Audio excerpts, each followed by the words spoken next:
ñu daal lay coacher ci na ngay rek solo ñooñu mun nga leen rek approcher pour ñu mën la yombalal surtout wàllum shopping bi ak li lay jàpp ak liy gën ci yow. Effectivement Dieynaba xam nga y a des gens yoo xamante ne ñoom ils aiment pas les marchés bëgguñu di dem ci marché yeeg yooyu ils sont tellement flemmards un peu comme moi je dirais mais am na ñenn ñoo xamante ne ñoom ils ont fait ce choix là mooy dem di jëndal li nga xamante ne moom moo di nit yi des habits donc parfois personal shopper yi ñoo gën a xamee on peut leur parler on peut dire que ay commis aux commandes nañu wala des assistants d'achat donc nag c'est un métier qui existe vraiment ça fait très longtemps depuis plus de 20 ans aux États-Unis je dirais maintenant en France ça commence à être ça marche foofu mais fi mu ne nii Sénégal comme ni ma koy waxee tout le temps ñoom saa yu dara xewee rek di nga fexe ba gis doomu réew boo xamante ne moom dina conscient ni lii dama koy defal sama réew de ce fait on a rencontré une jeune Sénégalaise aussi qui est elle personal shopper donc ñu dem xool déglu ko elle va nous expliquer exactement c'est quoi ce métier et puis lan lay laaj en tout nit yi mun a xam lan mooy liggéey boobu ñu dem xoolaat ñëwaat. li mu sol dafa rafet sax. elle est chic. ah ouais. Personally,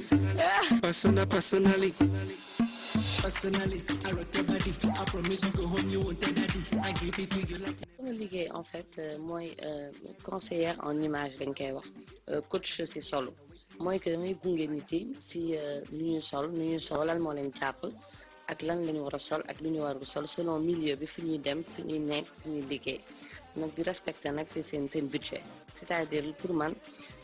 dama tënk sama liggéey ci loo am rek war nga mën a solu ak loolu mun nga sol marque mun nga sol lépp loo am rek ñu cadré ko ci sa budget ci sa style nag apporter la nag ay conseils ak yooyu bañ la bàyyi rek ak sa bopp. Personal shopper nag amul formation appropriée pour bu nekk personal shopper conseil en image ngay jàng nga nekk ko mais personal shopper c'est plus de la passion man par exemple j'ai kii laa jàng droit. Après li ma jàng yëpp sur le tas laa ko jàngee ay petite formation ak yooyu mais nekkul sama jàng mais passion bi Europe ni lañ ko gën a xam mais Sénégal si nga gën a mën a am base pour liggéey parce que ñu bëri dañuy soxla ku leen conseiller en image difficulté yi ngay mën a am si liggéey bi si moom daf lay richesse la sax la lay andil parce que da ngay gis tey di nga gis nit yu bëri kii nee la bëgg naa fleur yi kii nee la man du ma sol pantalon kii nee la man je suis voilée loolu moom moo lay jox richesse en fait si liggéey bi gën la plus ngay gis ay nit yu compliqué entre guillemets parce que kenn compliqué wul ku nekk rek li nga bëgg nga xam te si li nga bëgg nag nga xam si la ñuy basé wu di respecter li nga bëgg mais nag di am ay code yoo xamante ne mooy suñu c'est ce qu'on appelle bu ñoo def ay fashion faux pas. Cette dame Mado. ni muy def liggéey tamit mu nekk liggéey bu am solo. waaw mu nekk liggéey bu am solo et je pense que léegi Sénégal ñu ngi koy bëgg a xam ba ñu ngi koy commencer di ko def bu baax a baax comme ni ma ko waxee woon rek donc mu nekk benn métier bu yàgg exister mission am peut-être mooy accompagner li nga xamante ne moom moo di nit ki à faire ses achats léegi nag naka nga koy defee ça va rendre autonome li nga xamante ne moom moo di nit ki à acheter moins parce que comme par exemple yow boo demee mun nga gis lu bari tu dépenses sans t'en rendre compte mais alors que moom bu demee tu lui donnes un budget comme par exemple tu lui donnes 100 000 francs tu lui dis que je veux tant d'habits donc moom nag dina def benn étude par rapport à ta morphologie déjà xool lan yére moom moo la war a jàpp yan yére nga warul sol et un peu aussi quand on parle de colorimétrie donc c'est important par rapport aux couleurs qui vont à Dieynaba qui vont à Thioro ou à ki nga xamante ne moom moo di Kiara ou même mon fils Mamadou Ndiaye donc par rapport à ça c'est une étude qu'elle fait donc moom mu dem wutale li nga xamante ne moom moo di yére yi nga xamante ne moom nga bëgg donc il faut savoir aussi que il y a deux types de personal shopper mooy personal shopper yi nga xamante ne ce sont des personnes salariées quand elles sont salariées on les retrouve dans les grandes boutiques ay grandes surfaces yeeg ay magasins yu mag yeeg yooyu donc parfois quand même ñoom ñooy conseiller mooy yéen généralement moo duggee ci yenn boutiques yi la personne qui vient te dire est-ce que vous voulez de l'aide voilà donc dans les centres commerciaux da ngay gis nit ki bu ñëwee rek mu dalal la donc à partir de là ñoom tamit on peut parler de personal shopper mais elles sont salariées parce que elles travaillent pour une boutique ou bien pour une propre marque wala ñoom seen propre marque ñoom tamit dañ lay conseiller dañ lay conseiller ne la par exemple mais loolu marketing la marketing la parfois dina chevaucher tuuti par rapport ak ki nga xam da koy def en freelance voilà donc comme moom ni mu koy defee boobu nañuy wax le personal shopper indépendant donc il en existe deux moom nag personal shopper indépendante la donc mooy comme bee boobu tamit tamit ce que tu fais tu donnes comme par exemple elle te propose un paquet wala un paquet je veux dire comme par exemple elle dit tey Mamadou Ndiaye je vais te faire un pack de 7 chemises wala de 5 chemises avec 2 pantalons léegi nag dañuy choisir jël ay photos yónnee la tu choisis donc si ça te plaît mu defal la sa paquet et puis toi tu lui donnes nga fay ko prestation parce que c'est un service donc comme par exemple estimation ay 15 000 wala 20 000 francs nga fay ko mais yow sa budget 100 000 francs la mu duggal la ci li nga soxla et ce qui fait que elle te fait un pack de une semaine boo xamante ne toute la semaine tu auras de quoi mettre yow doo ci demante marché doo ci dem fenn boo ñëwee doo xool noo agence voilà parce que tout a été voilà moom def na yëpp donc ce que je disais aussi par contre l'idéal pour faire ce métier là il faut avoir de l'expérience parce que n'importe qui mënu ko tëb il faut avoir vraiment de l'expérience au niveau de la vente mooy savoir ni ngay jaayee et puis il faut connaître aussi les techniques de vente xam nga baab la waa Mamadou non tey daal gis nga sa lii xam nga baab ko ba nga xamante ne la personne elle va adhérer capter à ce que toi tu fais après nag moom mu fekk c'est un marketing et puis l'autre chose aussi c'est faire des études de langue parce que comme par exemple tout à l'heure j'ai parlé de personal shopper qui travaille comme par exemple qui est salarié ce qui veut dire que il faut que tu sois être voilà pour wax ay langues yu bare parler impérativement l'anglais il faut nga mun ko le chinois aussi en ce moment parce que gis nañu que en Chine les gens ils vont souvent laaxu li nga xamante ne moom moo di arabe parce que boo leen seetloo aussi ceux qui viennent de Dubaï wala Arabie Saoudite c'est vraiment de grands acheteurs ñoom d'habitude boo demee ci grande boutique yi en France sur les champs parfois ñoom bu ñu duggee ci yenn boutique yi sax dañuy tendance tëj ko demander à ce que ñëpp dem parce que ñoom bu ñu jënd dañuy jënd en grande quantité donc c'est bien bu fekkee tu veux être personal shopper vraiment nga jàng quelques langues ça peut être polyglotte comme tu dis parce que ça te permettra d'avoir de l'ouverture et maintenant de la matière pour proposer à ton client pour nga mën a jënd donc et comme on dit mieux communiquer mais en ce moment vraiment c'est très in et ça commence à être au Sénégal et bravo à elle parce que elle vit en France née là-bas et... oui mais Sénégal sax dafa war a am parce que même un coaching même en image voilà que ça soit au-delà même de personal shopper bi même conseil en image dafa war a am ci mais joxuñu ko ñun joxuñu ko gëdd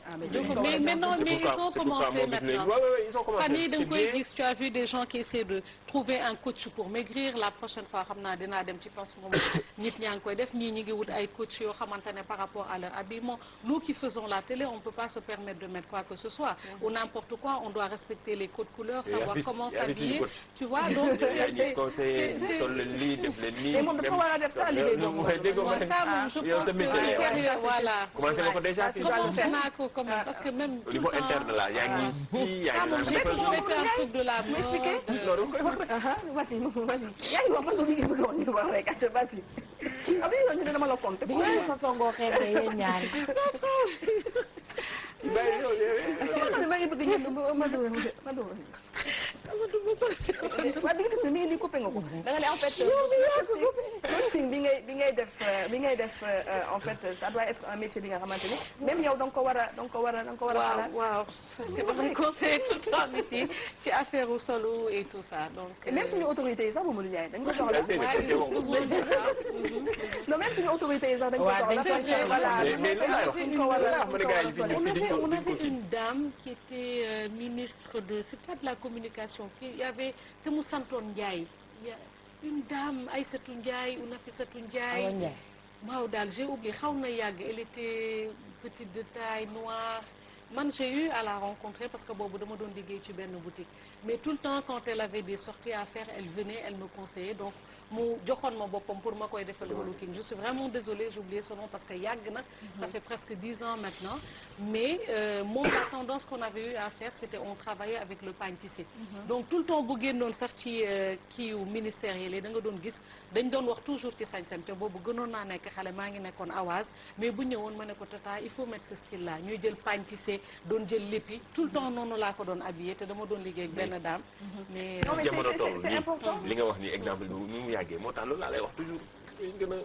a doxal dina ko doxal dañoo problème boobu parce que dafay jouer jenn ma gis nga aujourd'hui am na ñoo xamante ne li ngay wax moo leen intéressé mais am na ñoo xam ne li ci sa bopp moo leen intéressé am na ñoo xamante ne li nga sol moom moo leen intéressé aujourd'hui et souvent ci suñu ay waxtaan wala ci réseaux sociaux yi ça revient par exemple tey booy wax dañ la naan da ngay gis xale bu la ne man ministre Abdoulaye Wade yi laa gënoon xam que ministre Macky Sall yi ministre Abdoulaye Wade yi seen cravate yi ministre Abdoulaye Wade yi seen veste yi ministre Abdoulaye Wade yi nangam en fait c'est des choses yoo xam ne mën nañ ko jël à la légère peut-être mais c'est important la mise elle est importante pour kilifa pour tout le monde en fait parce que dañu nekk ci dëkk boo xamante ne ñun Sénégal paraître bi voilà dañ lay juger effectivement ci nañ lay man chaque jour dama am sama benn càmmiñ boo xamante ne chaque jour dama naan ko téléphone lu tax jaralu la dara mu naan ma way bàyyi ma yi détail la ma ne ko sa téléphone bi yàgg na yàgg boo xam ne ma ne ko ku la gis nga yor sa oto bii gis la nga solo bu gisee sa téléphone bi xeeb la et chaque jour je lui dis montre parfum téléphone dàll dafa bokk ci nit surtout boo nekkee kilifa c'est important loolu. Non, c'est vrai, tout ce que vous dites, c'est vrai. Mais ce qui est un peu triste de notre époque, je trouve, c'est que les gens ont donné beaucoup plus d'importance au paraître qu'à l'être. Malheureusement. Et donc, c'est vrai que les gens prennent beaucoup de temps. Moi, je le vois régulièrement, surtout les nouvelles générations, ces téléphones, ces vidéos, photos, tout ça. On devient même narcissique. Et après, beaucoup de gens sont vides. Et ce qui est un peu triste, parce qu'après, on peut être bien habillé, mais s'il n'y a rien dans le cerveau, c'est fort. Voilà. Donc, habillons bien, correctement, mais mettons quelque chose dans la tête. Et après, quand on ouvre la bouche, là, s'il n'y a rien, c'est pour dire des bêtises, que Dieu nous en garde. Donc, c'était Moungui, vraiment, une jeune Sénégalaise vivant à Paris. Il faut trouver des coachs en habillement et en image, parce que c'est important, des coachs en image et en habillement. Voilà, parce que nee na ku si peese sax mën nga koo sol mu rafet. waaye ca na nga koy solee la ak na ngay dégager donc boo solee yére bi. Voilà, c'est important mais surtout aussi même au-delà sax de habillement bi mais ni nga war a sax ni nga war a taxawee voilà ni nga war a taxawee kenn fois dañ lay wax ne la par exemple boo solee lu noir si la ngay gën a affiné wu voilà tout ce qui est noir tout ce qui est marron tout ce qui est couleur sombre voilà mais ça a tendance alors que ce n'est pas ça ça a tendance à t'élargir mais néanmoins aussi on te dit pas de mettre quelque chose boo xamante ne dafay coller ñàpp ci sa yaram de ce fait après dafay wane tout ce qui est courbe wala cellulite wala benn kii boo xamante ne ça vaut pas le faire il faut savoir juste s'adapter par rapport ak sa morphologie par rapport ak sa taille peut-être bu fekkee tu es de forte corpulence sol lenn loo xamante ne du serré trop du ample trop ci juste milieu bi et avoir les couleurs qu'il faut pour t'amincir comme je dis toutes les couleurs foncées kon man xanaa doom day damay jooy les couleurs foncées on dirait jéem ba moom waaw yow dafa am maanaam fu mu ëppante donc da ngeen ko sama snap ci kanam dinaa wane lépp foofu lay xewee mais ça c'est le physique maintenant qui est top hein c'est Jaynaz voilà c'est le physique qui est maintenant révèle son secret les minces là c'est passé de mode